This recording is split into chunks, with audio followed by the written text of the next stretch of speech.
मनीष कुंजाम जी से करते हैं। क्या कहते हैं मनीष कुंजाम जी?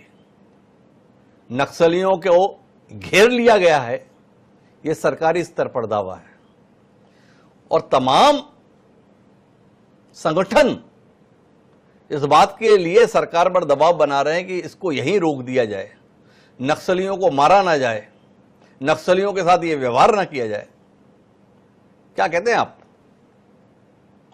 धन्यवाद मास्टर जी। नमस्कार देता हूँ।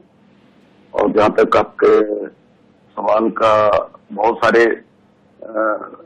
सारी बातें हैं उसके सवालों में, पर हमारा ये कहना है कि ठीक है, नक्सली कहाँ फंस गए हैं या गिर गए हैं वो एक अलग प्रश्न है। अगर ये लोग शांति की बात कह रहे हैं और शांति, अगर वो हथियार छोड़ने के लिए वो शांति की बात कर रहे हैं, तो मैं समझता हूं कि शांति की बात होनी चाहिए और शांति वार्ता तो होनी चाहिए। शांति वार्ता का मतलब ये है कि आप वार्ता के जरिए ये जितने जो माओवादी लोग हैं जहां पर भी देश के अलग अलग हिस्सों में, ये केवल बस्तर के अंदर शांति की बात करने से शांति तो होगी नहीं। ये हम समझ रहे हैं कि बस्तर में जितने बड़े टॉप माओवादी हैं वो बस्तर में ही है। उस हिसाब से कह सकते हैं कि यहाँ अगर कुछ वार्ता होगी तो पूरे देश के लिए ही होगी। जहां जहां भी थोड़ा बहुत नक्सली है जिन इलाकों में, उन पर भी लागू होगी। उस हिसाब से भी अगर शांति की बात होगी तो उस तरीके से देश के अंदर स्थायी शांति होगी।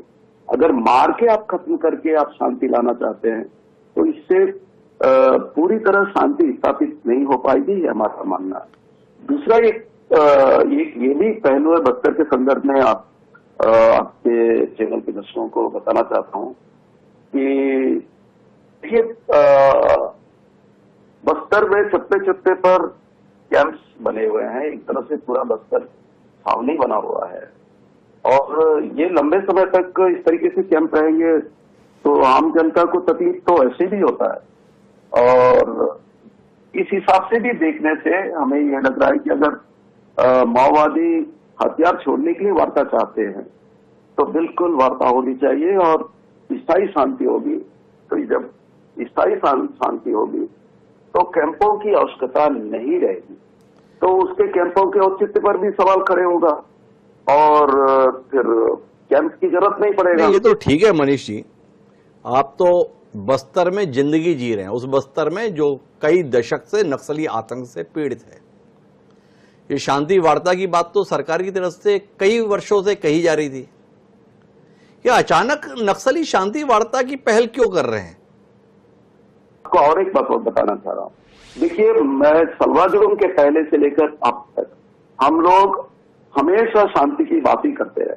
यहाँ के लोकल बस्तर का सारा प्रेस जानता है, हम लोग 2013 को 15 दिनों तक हम लोग लगातार पदयात्रा करके हम शांति के लिए पदयात्रा किए और बड़ी बड़ी सभाएं हुई सुकमा में, दंतेवाड़ा में, जगदलपुर में। हम लोग वहां पर भी हम शांति की बात बोले, सरकार से भी हमने गुहार लगाई और माओवादियों से भी अपील किया कि आप शांति के लिए बात करिए। बस्तर के अंदर बहुत खून खराबा हो गया, अब और नहीं होना चाहिए। और उसके बाद उसके पहले भी हम लगातार शांति के लिए पहल करते रहे और शांति की बात हमने कभी भूला नहीं। हमने कभी कभी हमने इस बात को कभी नहीं, बात ही नहीं है।